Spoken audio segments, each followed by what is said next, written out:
매도 물량이 증가하고 그 집값을 받쳐줄 수 있는 수요가 감소하면 집값 하락폭이 커질 수 있다고 보는 거죠. 공급의 제약 효과는 더 나타날 것이라고 좀 판단해 볼 수 있고 내 집 마련하는 게 낫겠다라는 생각을 겨울이나 봄에는 하실 가능성이 있겠다라고 저는 판단을 하는 겁니다.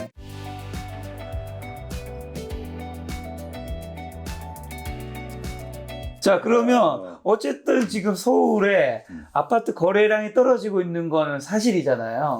그렇죠? 그럼 이 이후에 지금 두 분은 지금 여전히 이번 4분기랑 내년에 여기는 하락을 생각하신 거고 교수님은 상승을 생각하시는 건가요? 일단은? 그러니까 이제 제가 이제 교수님한테 질문 드리고 싶은 지점이 그건데 네. 예를 들어서 전세 가격이 오르고 네. 전세 임차인들이 매매 수요로 전환된다고 네. 하는데요. 거기에 전 중요한 전제가 필요하다고 생각해요. 뭐냐면 살 수 있는 여력이 있느냐. 예를 들어서 우리나라 가계대출자 중에서 130만 명이요. 소득의 100%를 지금 원리금 상환에 쓰고 있습니다. 지금 우리나라 전세 자금에요 100조 원이 대출로 이루어졌어요. 그러니까 예전처럼 내가 전세를 살고 있는데 다 전세금이 내 돈이에요. 그러면 전세금이 오르면 에이 내가 그럼 나 이제 대출 받아서 집 사야지. 이게 안 되고 이미 전세 보증금의 거의 20% 30% 이상이 대출로 이루어졌다고요.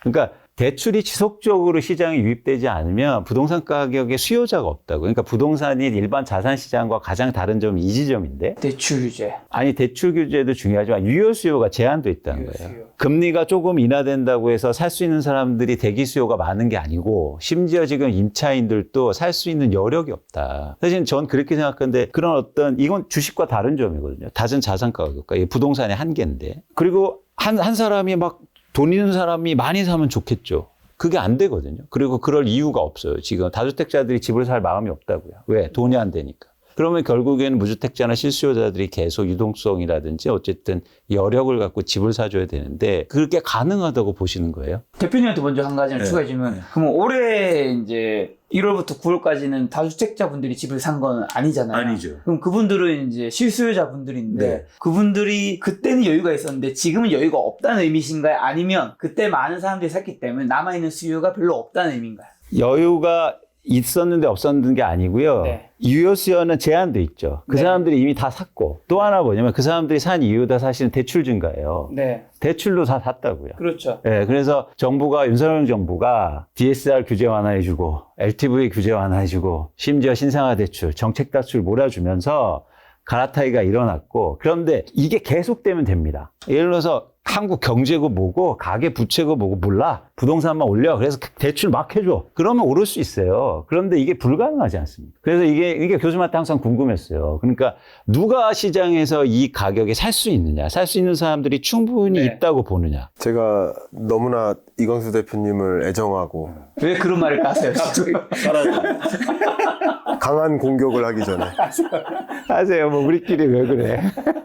원래 강한 공격을 하기 전에는 너무나 애정하고 존경하고 하지만 강한 공격을 뭐 하나 보여드리면서 좋습니다. 그것도 휴대폰 만지기 시작했어요. 예, 휴대폰을 만진 뭔 이유는 거야? 아, 이거 반칙인데 뭐. 이걸 찾았습니다. 여러분 보이실지 모르지만 제 채널에 출연하셔서 집값 반등 2025년 예상합니다. 그 전에 집 사지 마세요 하셨습니다. 최근에요? 23년에 25년에 반등한다고 얘기했다. 하셨습니다. 왜 입장이 달라지신 거죠? 그건 상황이 바뀌었죠.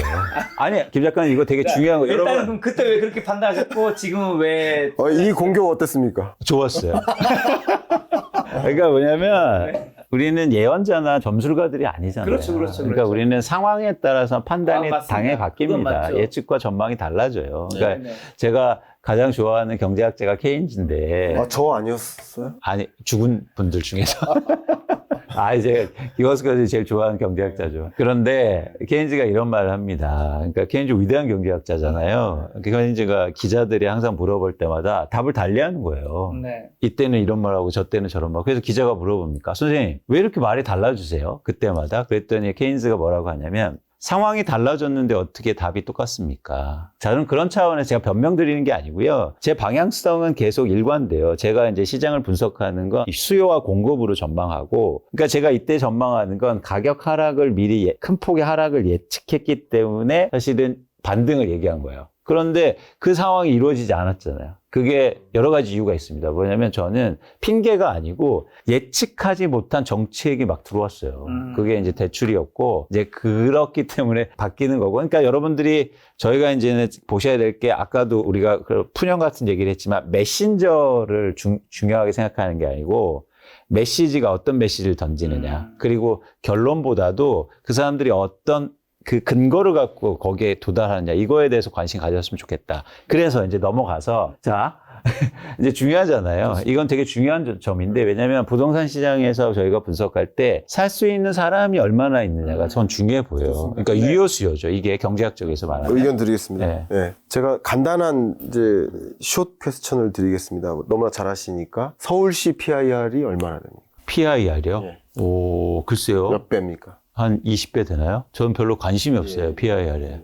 네. 이게 기준마다 좀 다르지만 뭐 작게 기준해도 이제 기관마다 다르니까 작게 기준해도 보수적으로 12배 정도 됩니다. 그러면 중위 소득자가 연봉을 12년 모아야 그 집을 사는데 한 푼도 쓰지 않아야 12년 걸린다는 뜻이잖아요. 그러니까 한 푼도 쓰지 않는다는 것은 거의 불가능한 일이니까 그냥 많이 양보해서 한 24년 걸린다는 뜻이죠. 그죠? 대략. 그럼 거의 불가능하다라는 뜻이잖아요. 그러니까 여기서 많은 얘기가 나오는 거예요. 그러니까 1년, 2년 갑자기 경기가 좋아져서 25년 경제가 좋아요. 경기가 회복돼요. 내수 경기가 회복돼요. 24년 경기는 경기가 안 좋다가 25년 경기는 이제 회복돼요. 경기가 회복되고 취업자도 늘고 소득이 늘어요. 그래서 부동산 경기가 회복된다? 이런 시나리오는 가상하기가 굉장히 어렵습니다. 아니, 그 얘기를. 그러니까 제가 드리는 먼저 얘기는 뭐냐면 소득이 늘어서 집을 산다라는 것은 상당히 가정하기가 좀 어렵습니다. 기본적으로.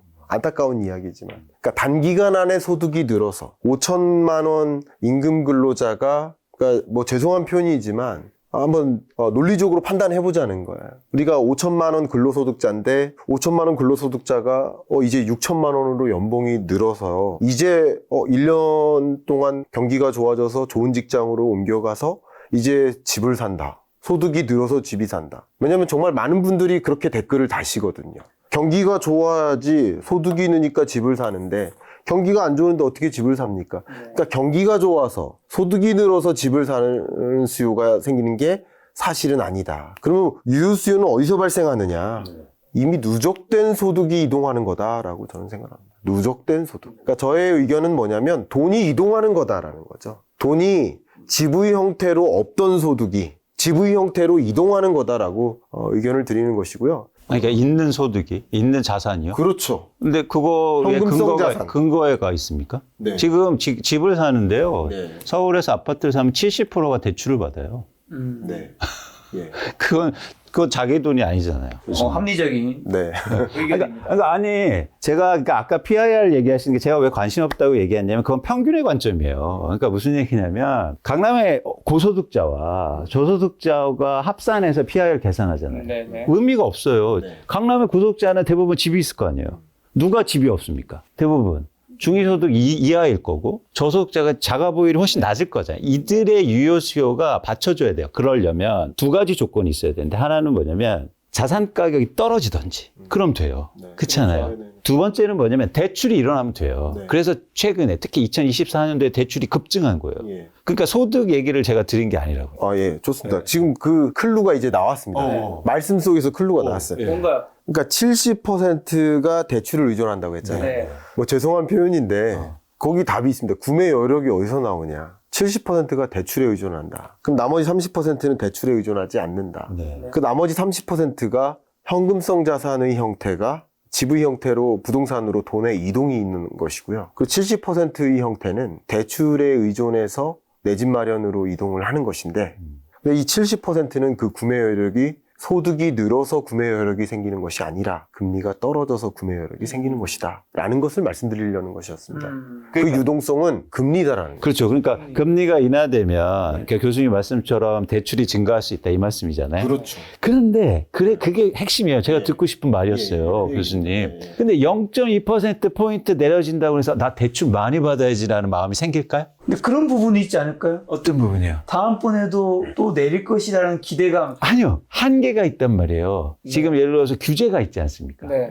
이건 규제가 없을 수가 그러면 없어요. 이제 대표님 앞으로 금리 인하를 안 할 거라 생각하시는 건가요? 아니, 그거는 후행적인 거란 거죠. 예를 들어서 우리가 지금 예측과 예측을 중복시키면 안 돼요. 네네네. 그러니까 무슨 얘기냐면 집값을 전망하는데 네. 또 다른 전망을 끌어줘서 전망하면 안 된다고요. 전망을 하면서 금리 인하, 추가적인 금리 인하 전망까지 끌어들여서 부동산 시장을 전망하는데 금리 인하를 전망하지 않고 어떻게 부동산 시장을 전제해야죠. 아니요. 다른 상황은 고정시켜 놔야죠. 지금 금리 인하가 된 상태에서 어떻게 될 거냐. 이건수 대표님, 이거는 제가 끼어들어서 죄송한데 그것은 영향을 분석하는 겁니다. 이거는 제가 명확하게 말씀드렸습니다. 그것은 0.25%포인트 금리 인하에 따른 영향을 분석할 때는 나머지 조건을 통제, 컨트롤하고 영향을, 효과를 판단하는 것이고, 전망을 할 때는 나머지 조건도 어떻게 움직일지를 전제를 하고 하는 거죠. 좋습니다.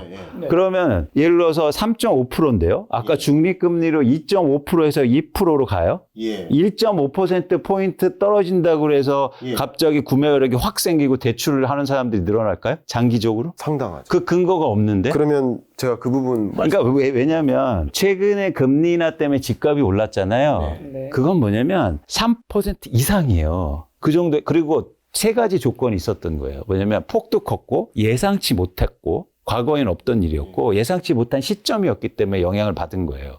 근데 지금 금리 인하를 다들 예상하고 있어요. 그죠? 그리고 폭도 크지 않아요. 근데 1.5% 인하된다고 해서 대출이 확 증가할 수 있습니까? 교수님? 그럼 제가 의견을 드리면 지금 여러 가지 제가 드릴 금리에 대한 말씀도 드리고요. 한 가지 이제 전망에 대한 말씀도 드리는데 제가 이 부분은 조금 날카로워서 밑밥을 애정하는 안 까셨어요.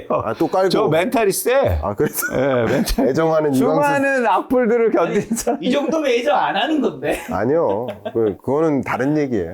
네네. 애정하는 이광수 대표님께 죄송하지만 제가 전망을 함에 있어서 부동산 정책 기조가 바뀌어서 달라졌다라는 것은 저는 개인적으로는 사실은 저는 그런 좀 바람직하지 않다고 생각합니다. 왜요? 왜냐하면 그 23년에 이미 현 정부였고 현 정부의 부동산 정책의 기본적인 기조는 등장하기 전부터 공약으로부터 알고 있었고 그리고 어쩌면 민주정부냐 이제 진보정부냐 보수정부냐에 따라서 사실 각각의 부동산 정책의 방향성은 사실은 거의 뻔한 방향으로 움직이는 것이고 그 기조하에서 크게 다르지 않은 기조대로 움직여 왔다고 저는 생각을 하거든요. 그런 면에서 그 기조에서 크게 벗어나지 않은 기조들이 나왔기 때문에 그래서 이게 그 기조의 변화가 없다고 생각하고 효과를 분석하는 게 아니라 기조가 이럴 것이다라고 전제하고 전망을 하기 때문에 아니 근데 여기서 다시 말씀드릴게 제가 전망이 틀린 게 아니라 그거는 썸네일을 잘못 딴 거예요. 아니 그러니까 저는 무슨 얘기를 계속 강조하냐면 집값이 떨어진다. 떨어지면 회복한다. 그 얘기예요. 근데 제가 계속 얘기하는 게 뭡니까? 전 시점을 특정하지 않는다. 그죠? 뭐라고 얘기합니까? 가격이 떨어졌을 때 거래량이 증가하면 바닥이다. 근데 그냥 썸네일 단 거예요. 경일라면서. 자극적으로. 아니요. 제가 그건 제가 아니고요. 특정해서 얘기했다고요? 2025년이라고? 제가 왜 기억하냐면요. 제가 기억합니다. 그때 저랑 토론하시면서 근데 이건 안 좋은 것 같아. 왜냐면 과거의 한 얘기로 계속 오케이. 여기서만 마무리할게요. 그러니까 이거는 안 좋은 거예요. 교수님 안 좋잖아. 아니 이건수 대표님. 그러면 틀린 거. 이건수 대표님. 안 틀리지 않았어. 그것도. 맞았다니까요. 지금 맞았다는 여러분, 얘기하는 거예요. 그거 영상 제가 이 영상에 고정 댓글 달아놓을 테니까 시청자 여러분이 판단하시고. 아니 근데 내가 넘어가도록 교수님 우리 하시죠. 좋은데 그건 뭐냐면 이 논란이 돼요. 오케이. 무슨 얘기인지 알죠? 아니 저는 맞았다는 얘기하는 건데. 그러니까 제가 질문한 거에 그냥 답하시면 돼. 아니 이강수 대표님 맞았다는 얘기라는 25년 전막 맞았다는 얘기라는. 25년 안 왔는데 왜? 그러니까 중요한 질문은 뭐냐면 저희가 금리가 예를 들어서 큰 폭의 인하가 아니고 예상되는 인하인데 그거에 따라서 가계부채가 증가해서 자산 가격이 상승할 수 있냐는 거예요. 그러니까 코로나 때나 이때 큰 폭의 인하는 아니지 않느냐라는 게 사실 궁금한 점이거든요. 그러니까 이 시중금리가 금리 인상을 시작하기 전에 먼저 움직여서 상승했었던 게 맞고요. 그리고 시중금리가 금리 인하를 선행해서 또 먼저 하락했었던 게 맞습니다. 근데 이 시중금리가 보통 선행하는 경향이 좀 강합니다. 네, 시중금리 그래프를 좀 가져왔으면 더 좋았을 텐데, 근데 지금 시중금리가 떨어졌다가 조금 반등했는데, 이런 현상은 역시 0.25%포인트 시중금리 하락을 선행했을 뿐 25년 연내 추가적인 금리 인하를 선행해서 움직이지는 않았다고 볼 수 있겠습니다. 그래서 시중금리가 지금 다 떨어진 거는 아니라고 볼 수 있고, 그러니까 시중금리가 기준금리를 선행해서 움직이기는 하지만 기준금리가 장기적으로 어쨌든 3.5에서 2%나 2.5%를 향해 움직이는 동안 시중금리도 종국에는 하향 안정화 될 것이면은 뭐 부인할 수 없는 사실이라고 볼 수 있을 것 같아요. 왜냐하면 조달금리가 레벨 자체가 떨어지기 때문에 거기에 수익성을 붙이는 시중금리가 반대로 역행할 수는 상식적으로 없기 때문에 시중금리의 레벨은 뭐 지금까지 떨어졌지만 앞으로는 더 떨어지겠네 하는 그런 기대감은 그러면은 이제 부동산 시장으로 자금을 옮겨야겠네 하는 상대적으로 자산가들의 움직임을 더 촉구시킬 수 있죠. 앞에 말씀하셨던 70%가 아닌 30%의 움직임을 더 야기할 수 있다는 거죠. 여기서 자산가들의 흐름이라는 건 뭐냐면 네. 그러면 투자자들이 집을 더 산다는 말이에요? 네. 왜요? 은행금리가 매력적이지 않기 때문에. 그러면 한국에서 아파트를 사서 돈 벌 수 있다고 생각한다? 그렇죠. 그러니까 이 지점이 차이인데, 그러니까 이러면 대출이 없어도 오릅니다. 네. 오르죠? 그렇죠. 근데 예를 들면 지금 서울에서 투기과열지구에서 한 채를 더 사잖아요? 네.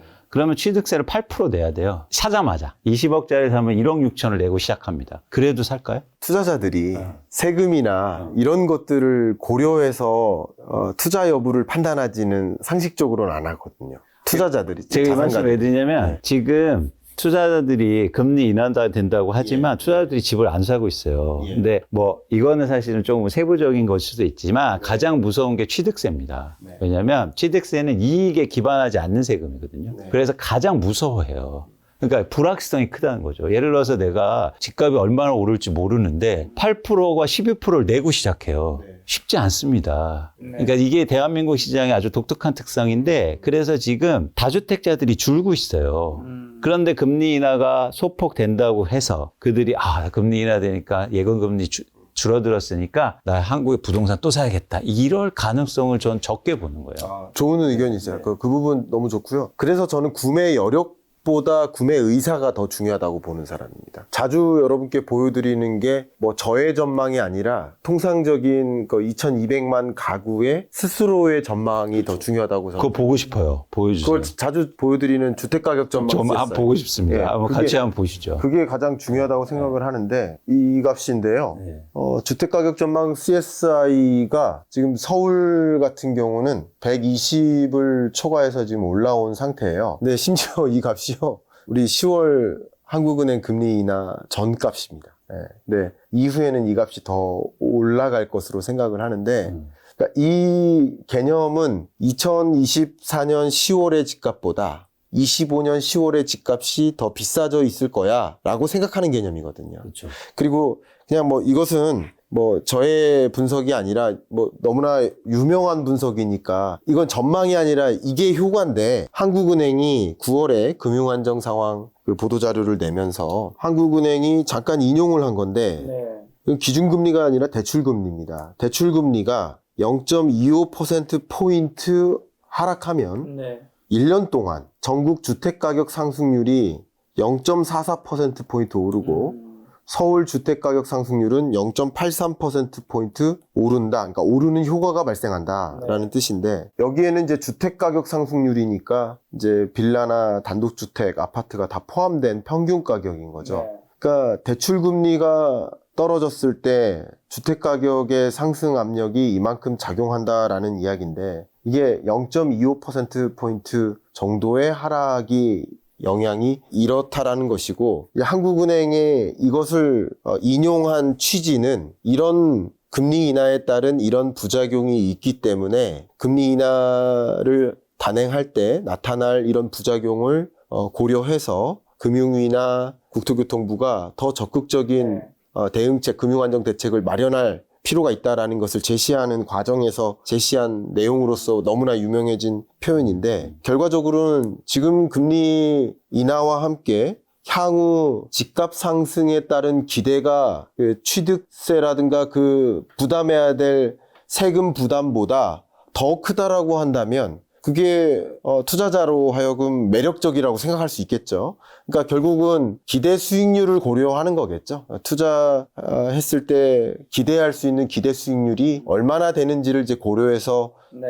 움직이겠지만 네. 지금으로서는 수익성이 더 기대된다라고 가정할 수 그러면 있겠죠. 물론 대출금리와 기준금리가 좀 다르긴 하지만 한국은행의 저 입장문 발표랑 아까 전에 이제 대표님은 0.25 내리는 게 뭐 얼만큼 집값에 유효수를 땡길 수 있겠냐 좀 다른 부분이 있잖아요. 저 한국은행 지표에 충격적인 지점이 있거든요. 저거는 과거의 흐름을 분석한 거죠. 그런데 예를 들어서 대출금리가 최근에 3%포인트 하락했거든요. 근데 집값이요 30% 올랐어요. 그러니까 이게 무슨 얘기냐면 그걸 감안하면요. 그동안 인하되면서 못 올랐다는 거예요. 쉽게 말해서 평균으로 하니까.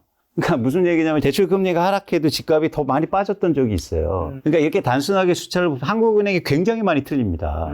그리고 심리지표 한번 보여주세요. 심리지표를 보시면 여러분 놀랄만한 사실은 이게 집값 전망을 하는 이게 심리잖아요. 그런데 최근에요. 이게 보시면 전망지수가 가장 높았을 때가 2021년도였어요. 그렇잖아요. 근데 2021년도 전망지수면 그러면 1년 후에 집값이 올랐는데 올랐습니까? 2022년, 23년도에 제일 많이 빠졌어요. 네. 전망을 높게 하잖아요? 다 틀려요. 왜냐하면 저 전망지수는요. 가격지수와 동일하게 움직입니다. 동행지표예요. 대한민국에서. 합리적 의견인 것 같습니다. 그러니까 무슨 얘기냐면 사람들은 집값이 오른다고 그러면 오르면 오른다고 생각해요. 빠지면 보세요. 그럼 2023년도에 전망지수가 저렇게 빠졌었는데 왜 2024년도에 올랐어요? 빠졌어야지. 틀린다. 저건 동행지표다. 그래서 저걸 통해서 구매 의지를 파악하는 건 저는 제한적이라고 보는 겁니다. 맞는 것 같은데 어떻게 보시나요? 맞는 말씀인데 그러나 그게 시장을 보여주는 거죠. 예, 그게 잘못된 선택을 하는 모습이라고 볼 수 있겠죠. 결과적으로. 그러니까 시장이 항상 바른 선택을 하는 건 아니에요. 그렇죠. 그러니까 22년 초에 영끌에서 집 사는 모습들을 보여주는 게 이 주택가격 전망 CS에서 보여주는 거예요. 그러니까 제가 이 전망이 이렇게 강한 플러스를 보여주니까 영끌에서 집 사세요라는 뜻이 아니라 구매 의사가 이때 이렇게 높다, 이렇게 높았다. 그래서 대대적으로 집 사는 모습들이 나타났었다라는 것을 보여줬었다는 것이지 아마 이광수 대표님이 이 의견을 알고 맞습니다. 그러니까 알고 뭐냐면 계실 거. 이제 과열을 만든다는 거죠. 저럴 때. 그래서 그러니까 이게 저희가 항상 얘기하면서 저희가 충돌되는 지점이 이거거든요. 뭐냐면 그러니까 저는 시장을 투자로 보는 거죠. 그렇기 때문에 저 지수가 올랐을 때는 경계해야 되는 거예요. 그런데 교수님은 저 지수가 오르면요, 전망을 하시는 거죠. 저 지수로. 그쵸. 그러니까 이 지점이 충돌돼요. 그러니까 저는 예를 들어서 가격 전망 지수가 저렇게 오르면 다 경계하고 제발 집 사지 말라 얘기하는 거죠. 네. 근데 교수님은 그 지점이 아니라 저렇게 오르면 과열될 수 있고 집값이 상승할 수 있다라고 얘기하는 거예요. 맞습니까? 그렇죠. 네. 예. 다만 주택가격 전망 CSI 이 지표 하나만 가지고 부동산 전망을 판단하지는 않고 있으니까 우리 김 작가 TV에서 제가 한 달 전에 분석을 해드렸던 것처럼 그게 아니라 거시경제적 분석과 기술적 분석과 공급 분석도 제가 해드렸고 다 여러 분석을 통해서 하는 거니까 좀 다를 수 있겠죠. 그러면 한 번만 정리하고 가시죠. 많은 분들 헷갈릴 수 있으니까. 오늘 책 홍보하러 나온 거 맞나요? 오늘 끝장내로 나오신 것 같은데. 한 5시간 해요. 5시간. 자, 한 번만 정리하시죠. 자, 교수님은 지금 4분기랑 내년에 집값 상승을 생각하시죠? 수도권은. 맞나요? 네, 맞습니다. 자, 그럼 상승하는 키워드 한 3개, 5개 있으면 딱 얘기해 주세요. 그리고 여기는 하락한다고 말씀하셨으니까 그 키워드를 정리해서 같은 거는 묻고 다른 걸로 다시 여쭤볼게요. 많은 분들이 지금 두 분 출연하시면 사실 주식을 궁금해한다기보다 부동산을 궁금해하시니까 임광수 교수님, 오른다 생각하는 근거. 첫 번째, 너무 많이 반복해서 말씀드렸는데, 네. 첫 번째, 거시경제적인 뷰로 말씀드리면, 20년, 21년이 완화의 시대에 맞게 폭등한 시장이었고요. 네. 22년, 24년 상반기, 긴축의 시대, 네. 긴축의 시대에 맞게 폭락한 시장이었죠. 네. 그리고 24년 하반기부터는 이른바 피봇의 시대. 근데 이 피봇의 시대라고 했는데 21년, 22년 한국 집값만 떨어진 게 아니라 세계적으로 집값 떨어졌습니다. 네. 세계적으로 긴축의 시대였습니다. 세계적으로 완화의 시대 때 세계적으로 집값 올랐고 세계적으로 긴축의 시대 때 세계적으로 집값 떨어졌습니다. 네. 세계적으로 지금 피봇의 시대고 세계적으로 집값 반등하는 네, 흐름입니다. 공감 갑니다. 이거는. 그럼 거시경제적인 흐름을 무시할 수 있을까? 네. 저는 거시경제적인 관점에서 일단은 교수님 지금 말씀하신 거 늘 그렇다가 아니라 지금 그럴 확률이 굉장히 높다. 일단은 첫 번째 접근이 네. 거시경제적인 접근이고요. 두 번째는 이제 기술적 분석이라는 관점인데 추세적으로 이제 서울시를 봤을 때 각 구별로 집값 등락률을 보면 네. 이렇게 상승세로 전환되는 흐름의 구간이 지금 약 3개월에서 5개월 정도 됐는데 네. 결국 이 흐름이 이어진다고 한다면 3개월에서 또 5개월 정도 간다고 일단 현재로서는 네. 기술적 분석으로 네. 먼저 볼 수 있겠죠. 그리고 세 번째는 이제 선행시장 분석인데 선행시장 분석할 때 전세시장을 또 봐야 돼요. 전세시장도 전세 가격 상승세가 매매 가격 상승세보다 더 강하고 더 오래 지속됐기 때문에 매매 가격과 전세 가격의 차이가 좀 좁혀졌고 그 매매 시장에서 전세 시장으로의 전환, 내 집 마련 수요가 일어날 여지가 있고 그리고 또 역시 금리 인하는 그걸 더 부추길 가능성이 네. 높아지고 선행시장에서 또 한 가지가 경매시장이죠. 경매. 경매시장에서 가장 냉각됐던 시점이 22년 말입니다. 매각률이나 매각가율이 바닥이고 이 선행시장 관점에서 약 1년 반 정도 이렇게 네. 바닥을 찍고 상승하는 것을 유지했기 때문에 역시 한 6개월에서 1년 정도 선행하는 이 시장의 흐름을 본다면 저는 기존 주택 매매 시장의 흐름도 네. 상승 국면을 지금으로부터 1년 정도 지속할 거라고 저는 네. 생각을 합니다. 뭐 강한 상승이라고 저는 판단하진 않습니다. 그리고 마지막 수급 분석인데요. 첫 번째 공급이라는 관점에서 지금도 공급 감소인데 공급 부족이잖아요. 네. 근데 인허가 건수 추이를 보시면 3년, 4년 인허가 건수가 줄어드는 흐름을 보면 이게 3년 정도 선행하는 변수라고 생각해 보시면 좋은데 그러면 25년, 6년 공급량은 더 줄어들 것이라 생각하고 여러분 잘 아시다시피 부동산 PF 부실 문제로 인해서 인허가 건수가 분양 공급으로 이어질 가능성은 더 줄어들었습니다. 그래서 사실 공급의 제약 효과는 더 나타날 것이라고 좀 판단해 볼 수 있고 그 가운데 매매 가격에 대한 현재로서의 긍정적인 전망, 이 전망이 상대적으로 매수 수요로 연결될 가능성이 높고 구매 의사가 발동되는 거죠. 마지막으로 구매 여력인데 구매 여력은 아까 말씀드렸던 금리의 레벨이 떨어지면서 구매 여력을 자극하는 것이고 또 한 가지는 전세 수급 지수라는 측면에서 전세 공급 부족이에요. 전세난인 거예요. 그러니까 이참에 그러면 내 집 마련해야지 하는 내 집 마련 수요까지 발동하는데 지난 7월부터 약 3개월 된 거예요. 집값 반등이. 그럼 이제 3개월 지켜봤으니까 그러면 내 집 마련하는 게 낫겠다라는 생각을 이 겨울이나 봄에는 하실 가능성이 있겠다라고 저는 판단을 하는 겁니다. 이런 기조하에 크게 방송을 금리나 전망합니다. 기술적 분석, 그 다음에 선행시장, 전세, 낙찰가율, 경매, 인허가 건수 공급, 거기에 심리, 그 다음에 구매 여력 6가지입니다. 이거 물량으로 승부하시는 거예요? 6가지나 얘기하고. 저 8가지인데 좀 뺐습니다. 10개 하셔도 됩니다. 근데 저 오늘 이 피봇의 시대 25년 경제 전망 하시죠. 왜 부동산만 자꾸 하세요? 오늘 이거 하기로 해놓고. 최근 제가 링크 남겨놓겠습니다. 이걸로 마무리하고 이제 본격적으로 얘기해야죠. 네. 간단하게 말씀드리면 한국의 부동산 시장에서 전 큰 전환점을 맞이하고 있다고 생각해요. 네. 왜냐면 그동안 대한민국은 공급 이야기만 했습니다. 아파트가 부족해, 살 집이 부족해, 새 집이 부족해, 그래서 전세 가격이 올라, 입주 물량이 감소해. 그런데 이제 시장은 묻고 있어요. 이 가격에 살만한 사람은 얼마나 있느냐. 그래서 이제 수요가 중요한 시대로 접어들고 있습니다. 네. 그 대표적인 증거가 가계부채 없이는 부채의 증가 없이는 수요가 받쳐주지 못한다는 거예요. 그렇기 때문에 일단 가장 중요한 하락 원인은 첫 번째 수요의 감소입니다. 수요 감소? 이 가격을 감당해낼 수 있는 수요가 시장에 없다는 거예요. 네. 일시적으로 나타날 수 있죠. 최근처럼. 그런데 이게 지속 가능성이 낮다는 거예요. 네. 두 번째는 우리나라 1000만 채 아파트 중에서 44%가 투자 목적으로 보유하고 있어요. 근데 투자자들은 집을 갖고 있는다고 해서 수익이 나지 않습니다. 네. 거의 무수익 자산이에요. 그럼 언제 수익이 나느냐? 팔았을 때. 그렇죠. 이제부터 본격적으로 매도 물량이 증가할 거예요. 이게 집값을 결정하는 공급이에요. 그런데 이미 매도 물량이 서울 아파트를 중심으로 해서 8만 5천 이상으로 역대 최고치로 달성하고 있고, 그런데 왜 파느냐? 집값 상승에 대한 기대감이 떨어지기 때문이에요. 그러니까 매도 물량이 증가하고 그 집값을 받쳐줄 수 있는 수요가 감소하면 집값 하락폭이 커질 수 있다고 보는 거죠. 그래서 저는 수요 공급 상황 속에서 보면 네. 한국의 집값이 버텨내기는 좀 어렵다고 보고 있고요. 중요한 게 있습니다. 뭐냐면 다시 한번 강조하지만 수요를 얘기해야 된다. 그런데 아무도 수요 얘기를 하지 않아요.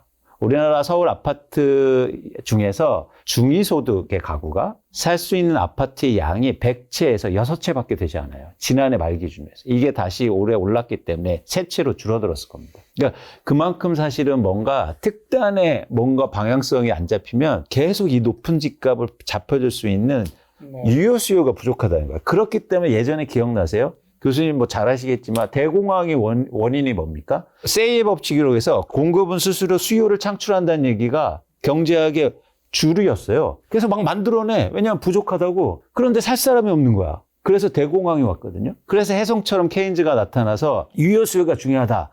정부가 돈을 써야 된다. 그래서 세계 경제가 살아났어요. 저는 한국이 그동안 계속 이 공급 부족 때문에 세이의 법칙의 논리가 적용되는 시장이었다. 근데 이제 가격이 과도하게 올랐기 때문에 이제 수요를 시장에서 묻기 시작할 거고, 그 수요가 받쳐주지 못하기 때문에 가격 하락은 불가피한 거죠. 자산 시장의 가격은 제가 단언하고 얘기하는데 수요가 결정합니다. 사줄 사람이 있어야 가격은 오르고요. 수요가 없으면 가격은 빠지게 돼 있어요. 그게 주식이든 부동산이든. 그래서 저희는 이제 가격 하락을 전망하는 수요 공급, 특히 수요를 얘기하는 이유입니다.